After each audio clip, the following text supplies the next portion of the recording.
Here is another Explorer tape, recordings taken from the research file of the Monroe Institute of Applied Sciences. This is one of a series that has been released by the Institute upon the request of many who believe that such information needs to be part of man's general knowledge. Our explorers, as we call them, are individuals who have learned to move into other states of consciousness, utilizing special Institute methods to do so, and without the use of drugs or electrical stimulation. Most important, each has learned to communicate and report vocally during such tests. It is the recording of such communications along with that of the monitor that you will hear. The explorer is lying down in total darkness in an isolation booth, wearing audio headphones, and various electrodes are attached to the body to signal physiological states to the instruments in the control room. A microphone picks up the voice for recording. In this case, our explorer is ROMC. She has reached a familiar state of awareness where her reporting may or may not be totally her own. Here it is. The creation story.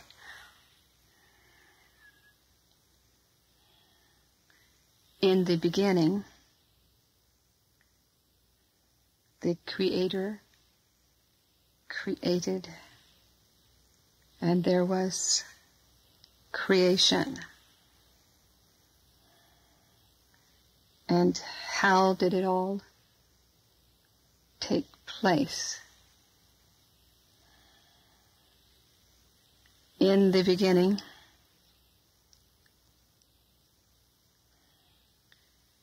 God sneezed, and the molecules of the breath of God became material universes. And God breathed a deep sigh, and when God breathed in,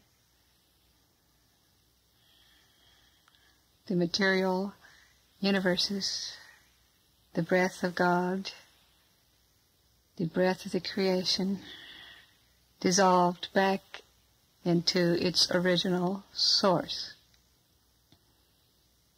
the end.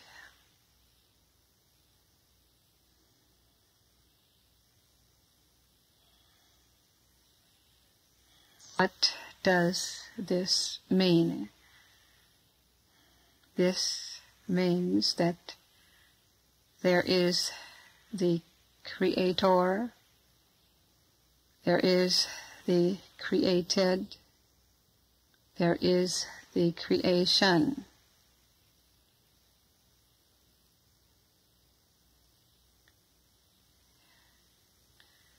The Creator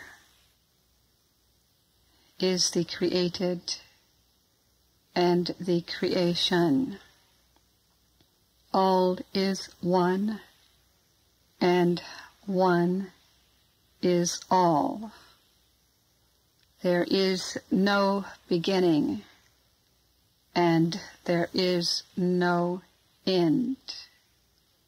The created can only perceive the beginning and the end until the created becomes the creator and realizes the nature of its very essence. And the created, knowing that it is the creator, and the created knows that there is no beginning and is no end. There is only is. The very breath of God, the original energy, is and always will be.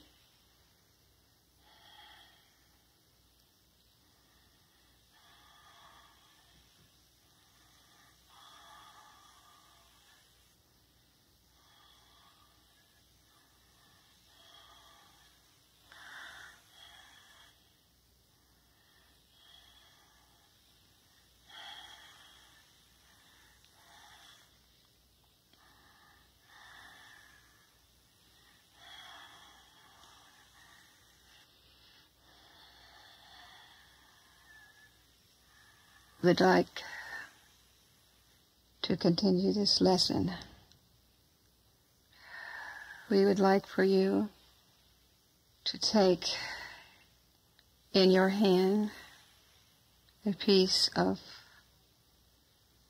white paper.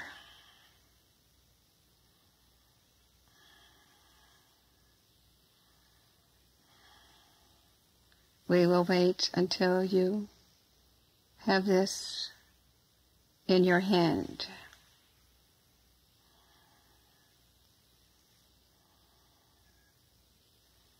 Please tell us when you are ready. I have it in my hand. Thank you. Could you describe to us what you have in your hand? I have what we call a rectangle, and I am holding it with my left hand at the narrow side of the rectangle with the long ways facing upward. I see a white piece of paper with a very faint pattern in it.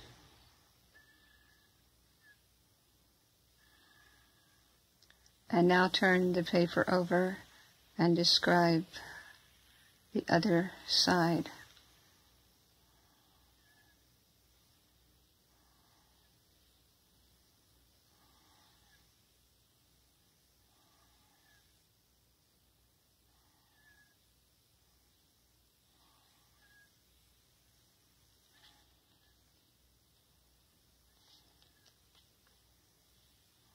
This particular piece of paper had words inadvertently written on the other side.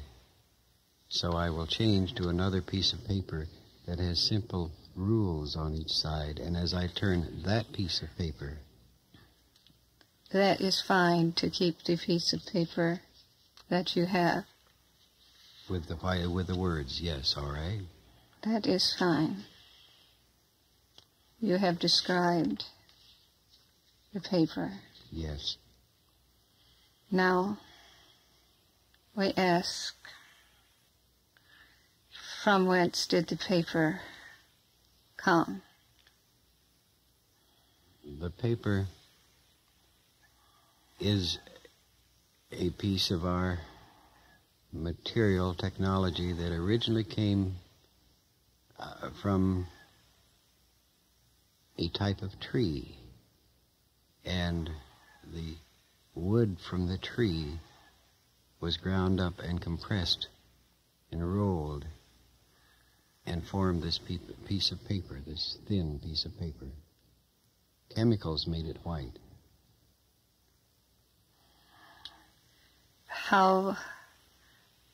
Who created the tree? The tree was formed by growing from a seedling in a nutritious environment of earth, soil, earth, air, and atmosphere, from which it drew nutrients, from which it was able to grow into a tree. And it came and it began with a tiny seedling. And what created the seedling? The seedling came and fell from another tree like the tree that created this. and so on in sequence, backwards in what we call time, each one dropping a seedling, which in turn grew to a tree, and dropped another seedling, which in turn grew to a tree, back through possibly many thousands of what we call years.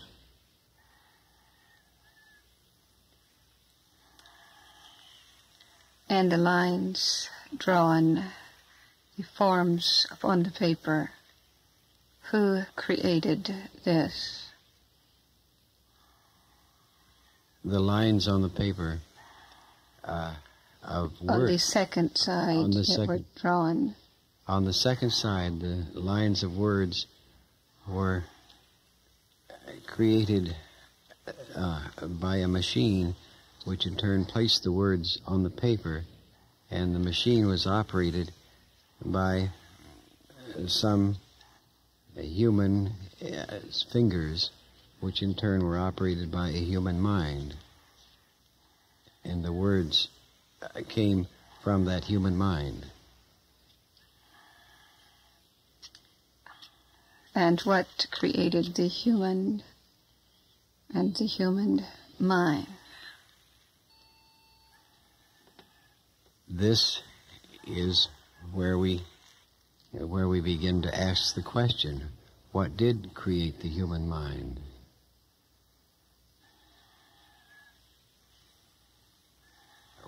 Who operates the human mind? What is beyond the human mind that operates the human mind? Okay, friend. You will admit that you are created. Is that not so? This I very much concur with. Now I would like for you to divide the paper.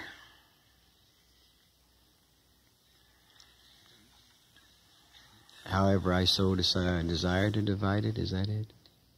Divide it into... By cutting it. However you decide to divide it, but divide it into two forms. Two forms, all right.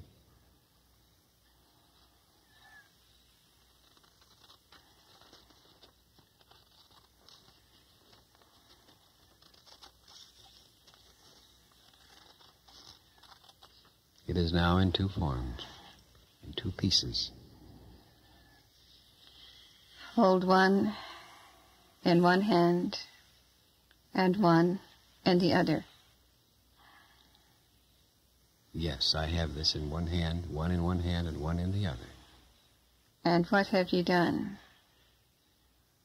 I have divided the paper into two pieces, and it is now separate and apart, physically, that is. And would you say that you have created two pieces of paper? No, I would not say that I have created two pieces of paper. They may well be two separate pieces, but they are, to me, still two parts of a single piece of paper.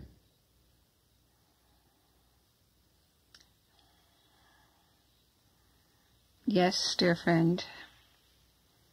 It is one and the same. All is one, and one is all. The original is the Creator. The creation is the original, which comes from the Creator.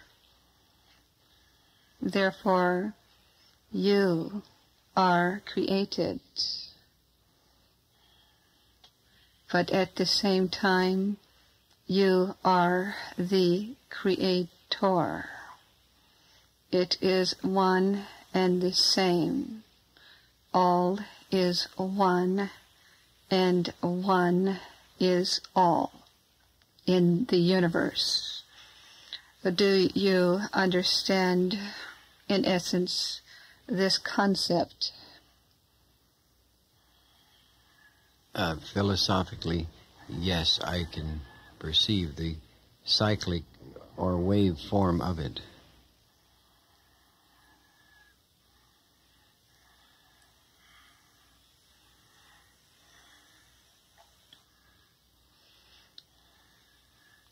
Now, dear friend, take one sheet of paper and put it behind you, out of your view. Yes, I have done so.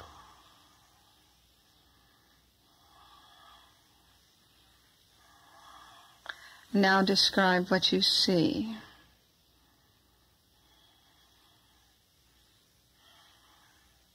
In relation to the paper.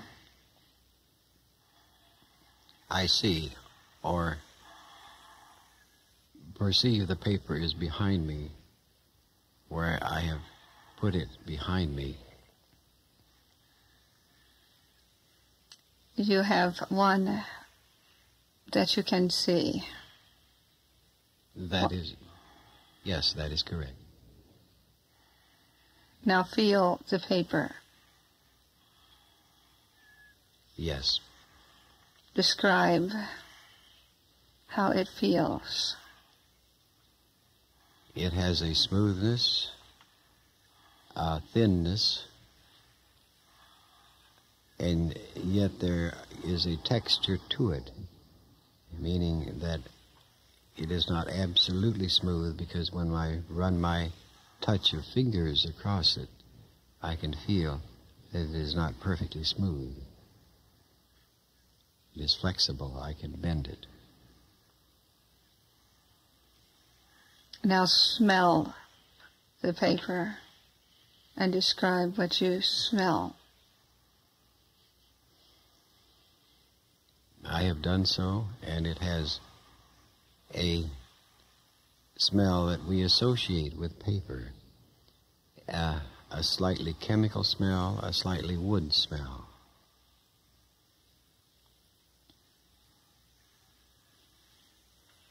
Now listen to the paper, and what can you hear?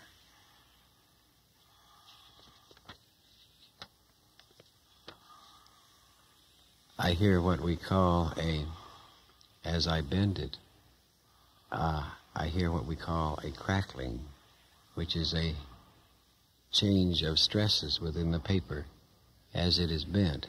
If I do not bend it and hold it straight, I seem to hear nothing.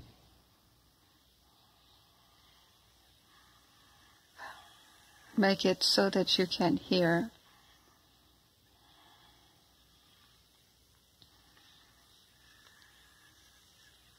By bending it? However you so choose to hear the paper. By making it into a cylinder and moving one edge of the overlap of the cylinder against the other, I get what is a hollow sound that is somewhat peculiar to paper,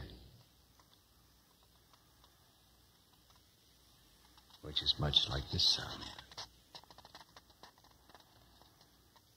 And so, friend, with your five senses, you experience this creation. Is that not so? Yes. And now we ask, how do you perceive the paper that is out of your sight? I perceive it lying on the floor behind me, flat, inert, without motion, without sound. But as I perceive it, it is the same shape and the same whiteness.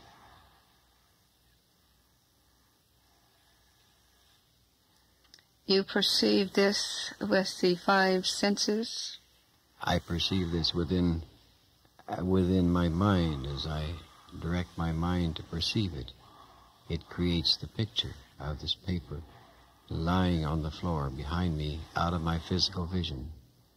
And you know that the paper is there. That is correct.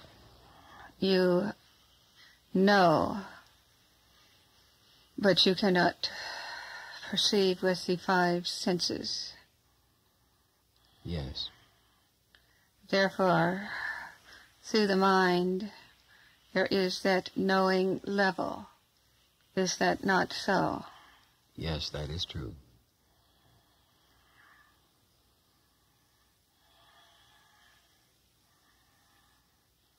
Now, dear friend, you experience the creation through the five senses. You experience the creation through the mind and dimensions of the mind, and that level within the mind, that knowing level. Is that not so? Yes. And now, dear friend,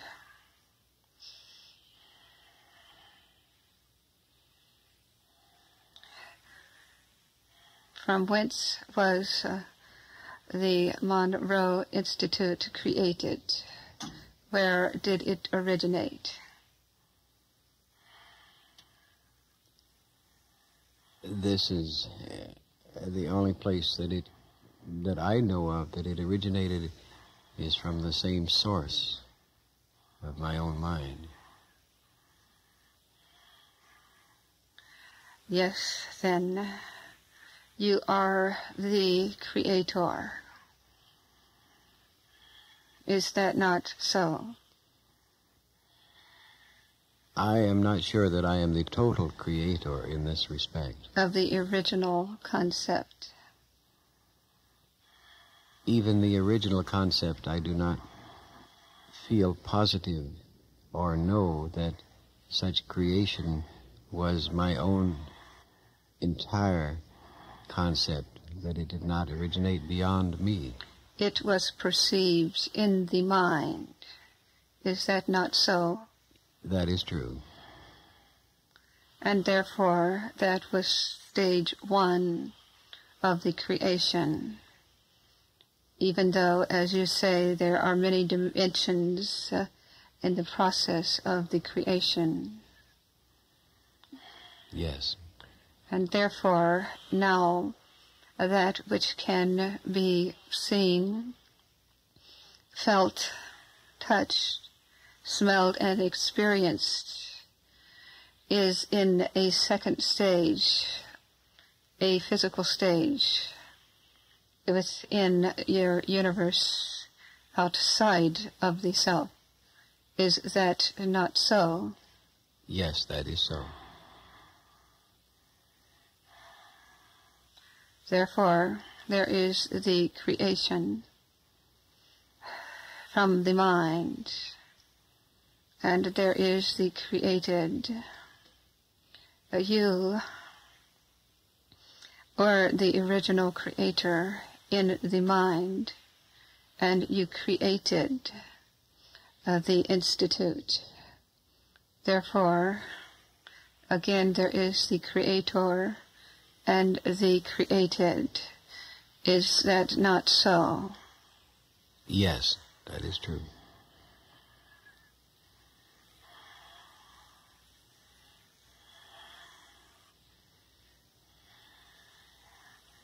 Now let's take it a step further.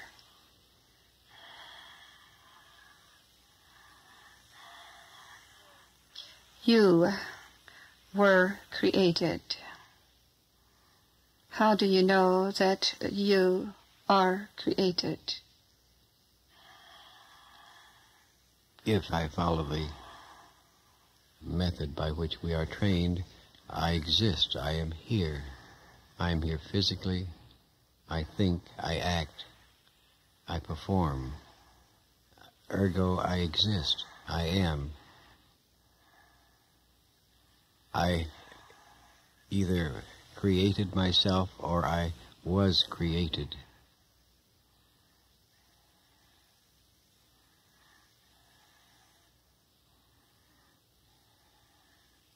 You know that you are.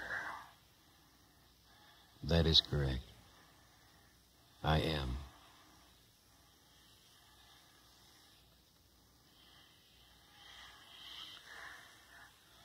you then are the created, the second stage of the creation.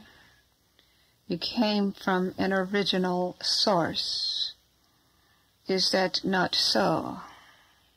If I use the consciousness of this time-space, I must presume that the consciousness of the average human does not know this. He may believe this, but he does not know it. What will happen to your creation, that which is your physical being?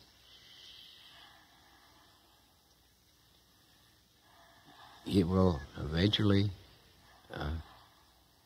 have served a period of activity and eventually will decay and return to its original elements.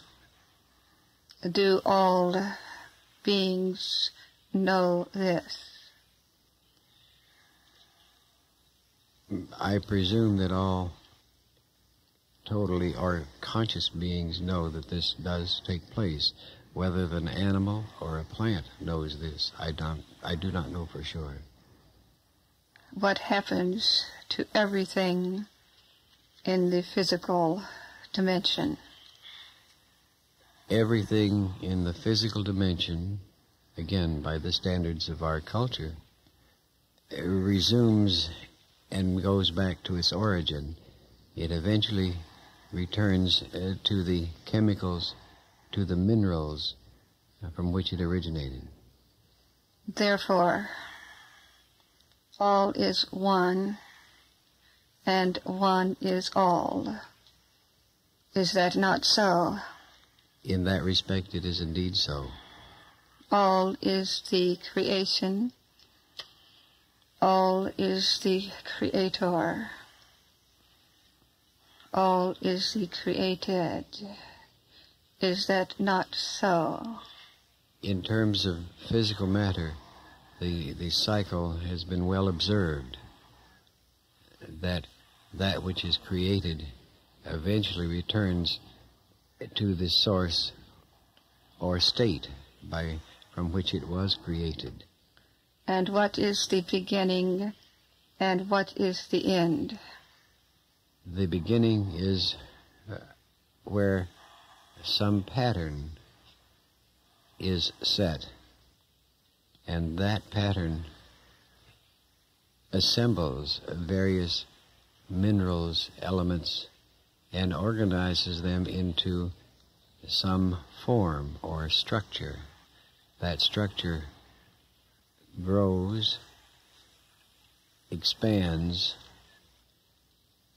and in physical life, animisms, reproduces and then of itself returns to its source. And that is the end? That is the end of that particular mechanism in terms of a structure. Sorry to interrupt, but we are near the end of this side of the cassette. So turn it over and we will continue on the other side.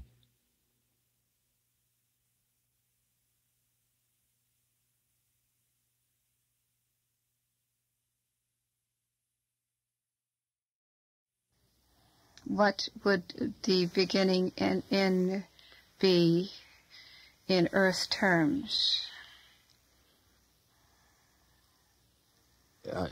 Germination, gestation, birth, growth, maturity, decline, and death. And this is how the mind of man perceives of the beginning and perceives of the end. Is that not so? This is as man generally perceives it, yes. Therefore, what is beginning and end? conception and death in his terms. And it is the perception of the mind of man. Is that not so? This is the perception, yes, this is how the mind of man perceives it.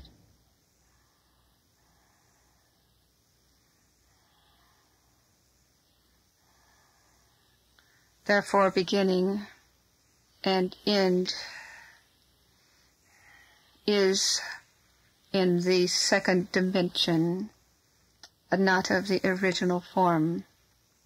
It is a perception by man, and therefore a creation. The beginning and the end is a creation of the mind of man. Is that not so? This, yes, is true based upon his observation of the natural events that take place in time-space in the earth plane as he sees them and perceives them with his five senses. Therefore, there is a beginning and end in the perception in man's mind. Is that not so? That is so, yes. Therefore, there is no beginning and no end. Is that not so? In terms of man's perception, he sees a beginning and end, but in the mind itself, we have another question.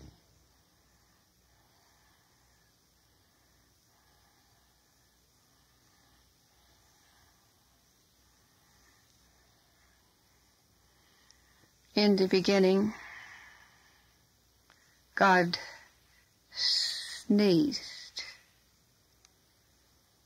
and the breath of God became the material universe.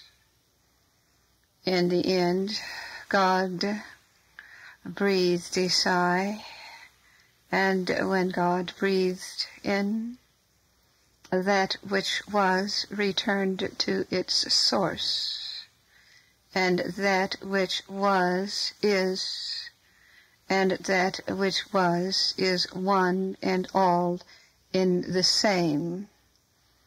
The original is the beginning and the end, as it is experienced in the five senses. The original is the creation as man knows it through his mind and through his experience. The beginning and the end is one and the same as the original.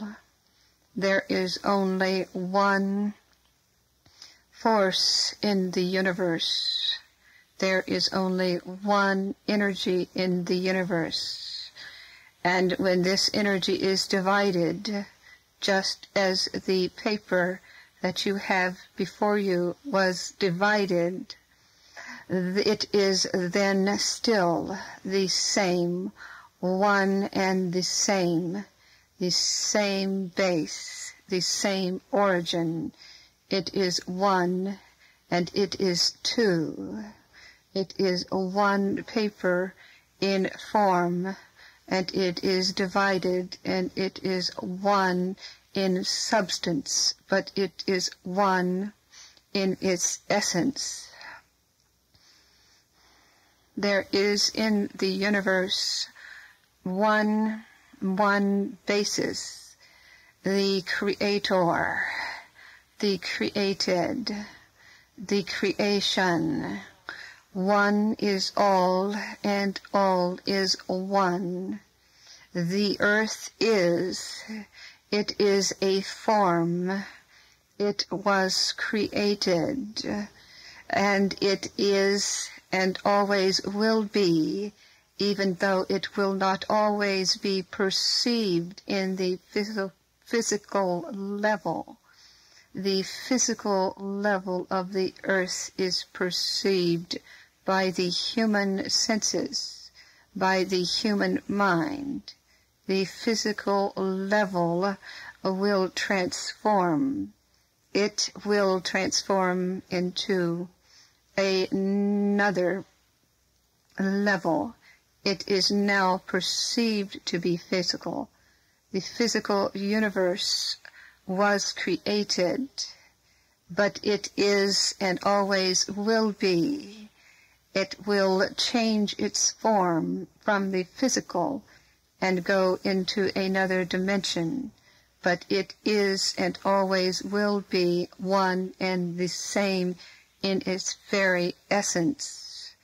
This is the basis of creation.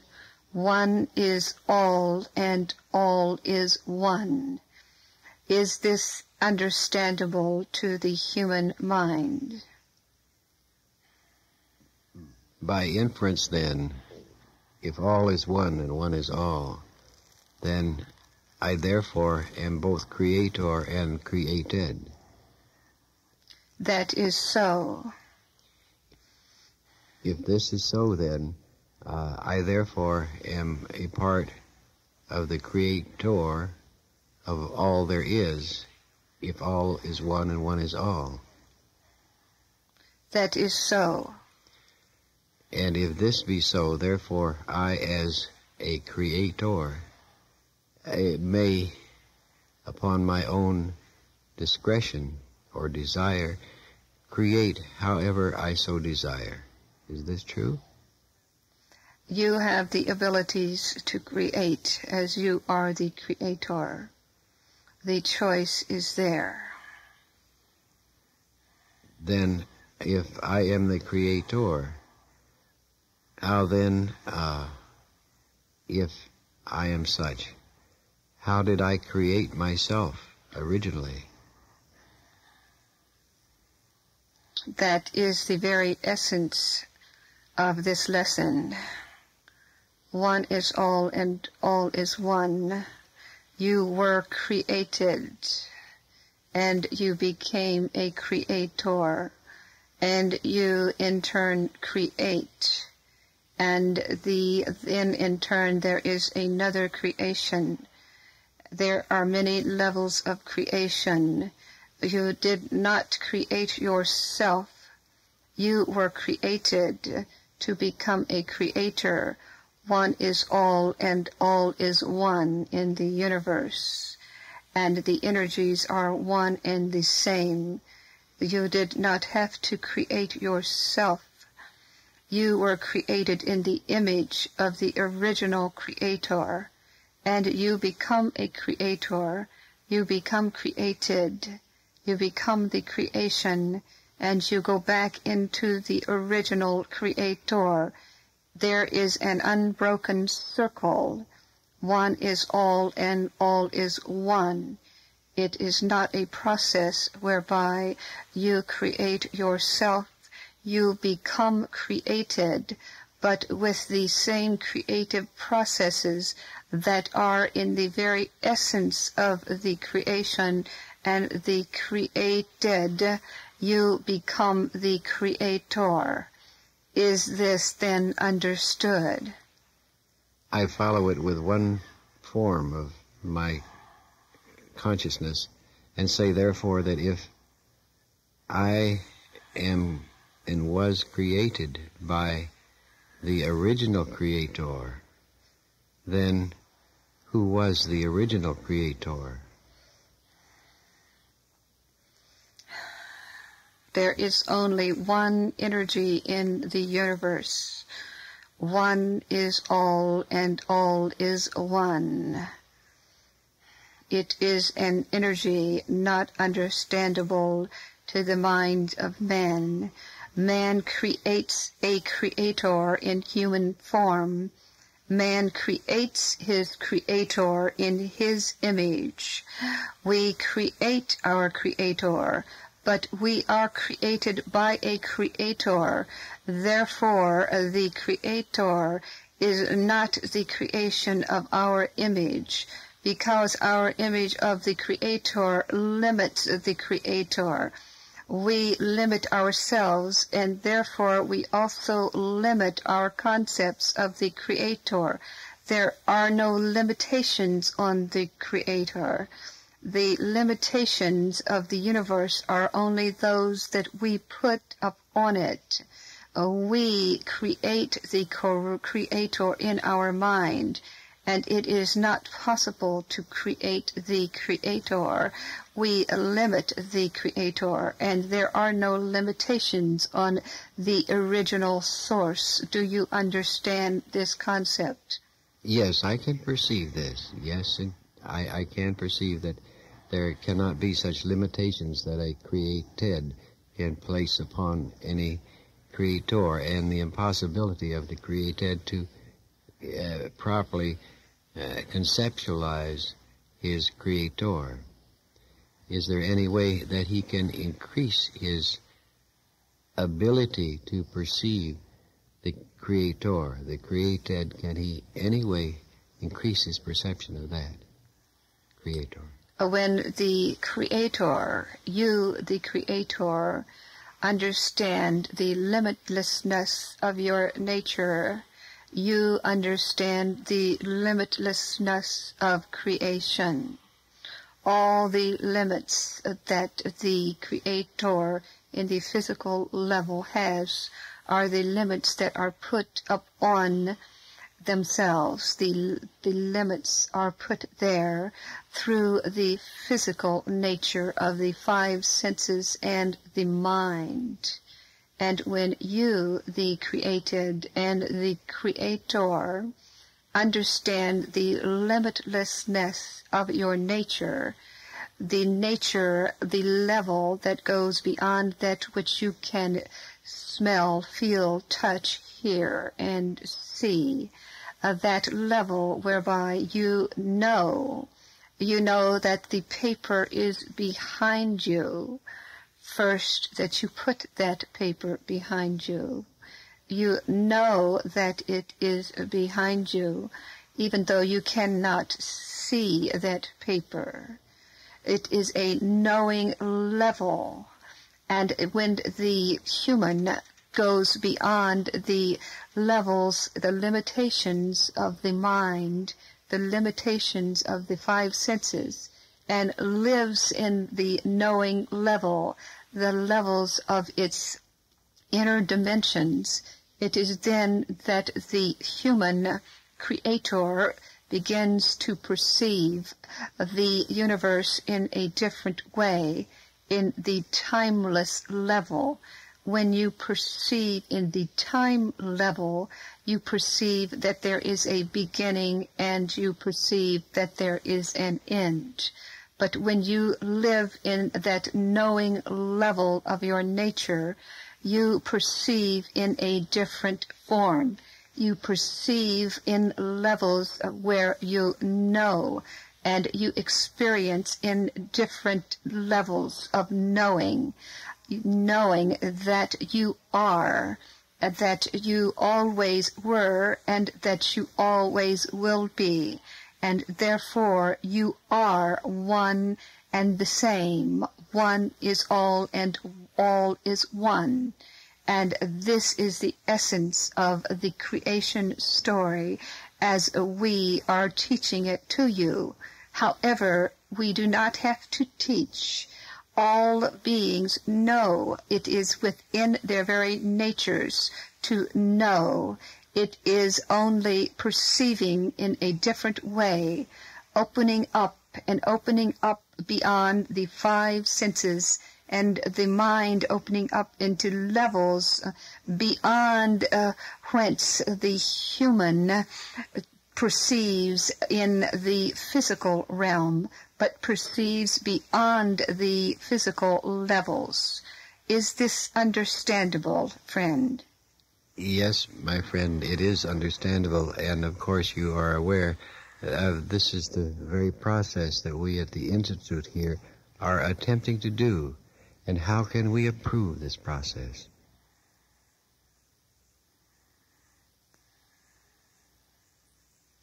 You, dear friend, are the Creator. And as your creative processes continue to function in their fullest, there is continual movement in the processes of your own creative universe. There is a movement in energies. When energies are blocked in your creative universe, then the flow is not as it should be. And, of course, you are aware when that happens.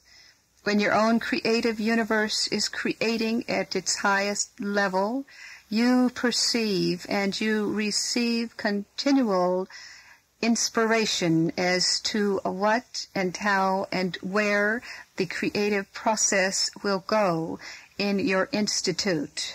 And as you open up into your higher knowing level, you will listen not only to your own attunement, but to that of the knowing levels of others. You are doing as you should be doing, following your own creative process. And you must continue to follow this creative process. As you ask for improvement, how can we improve? Listen to that inner attunement, that inner level of creativity which continually flows and is in a continual movement.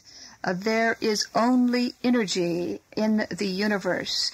And as the energy is operating and functioning at its highest level and density, there will always be profound creativity taking place within your mind and within your soul.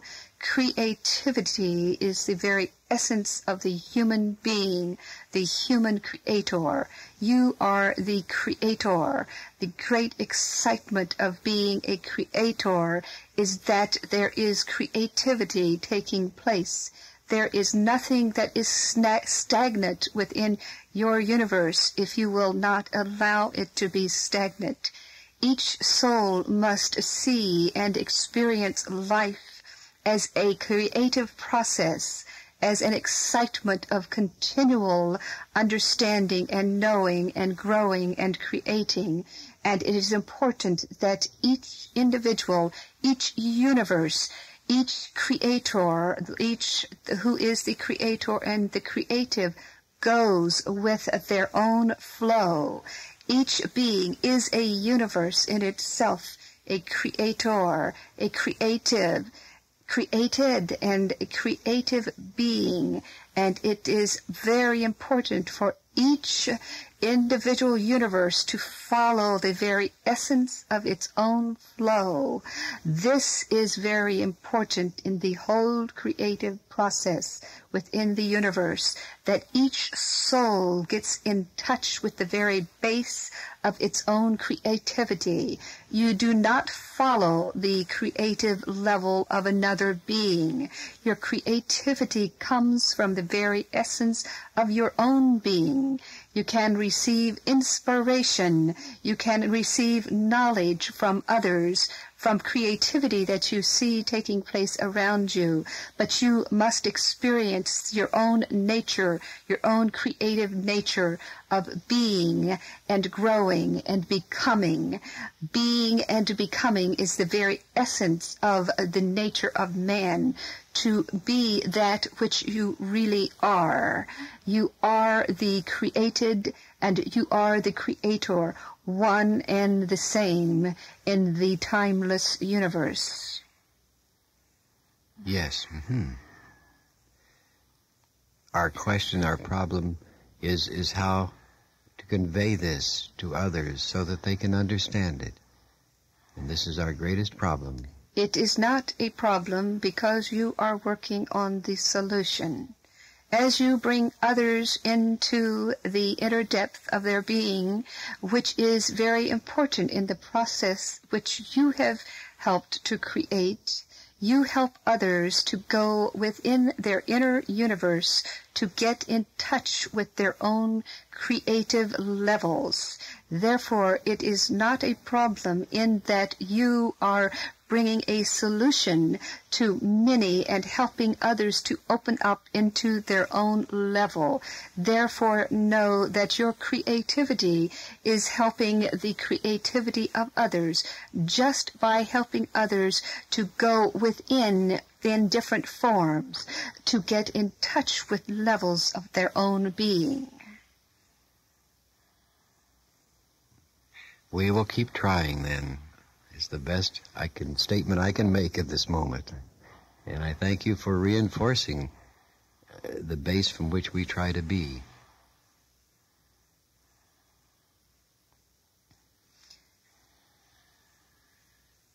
We thank you, friend.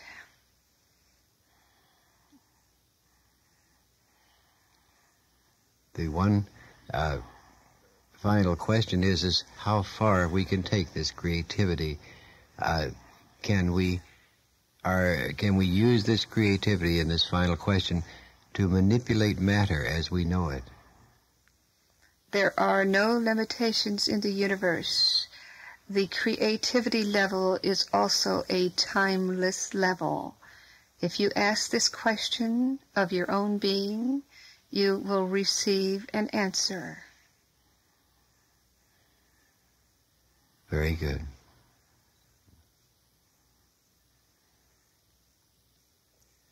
So we then have the answer to how creation began.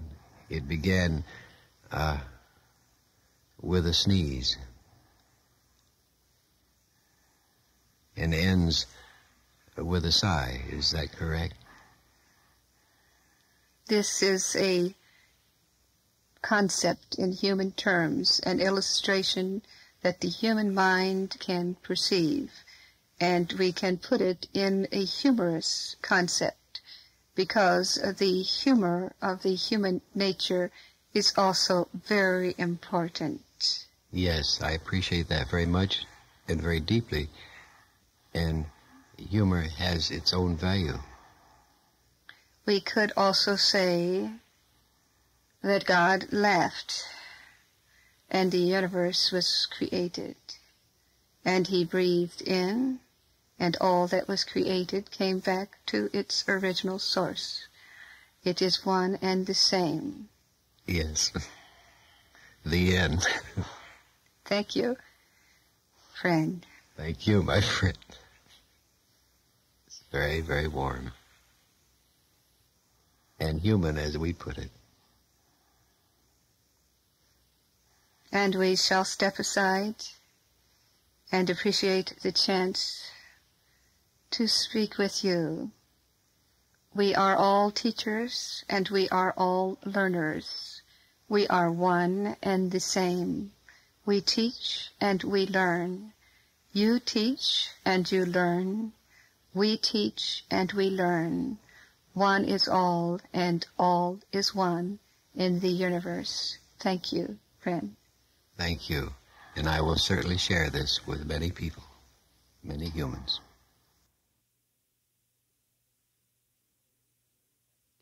Well, there you have it. One way to begin an understanding of creation and the creative process. Perhaps you can try it on for yourself now.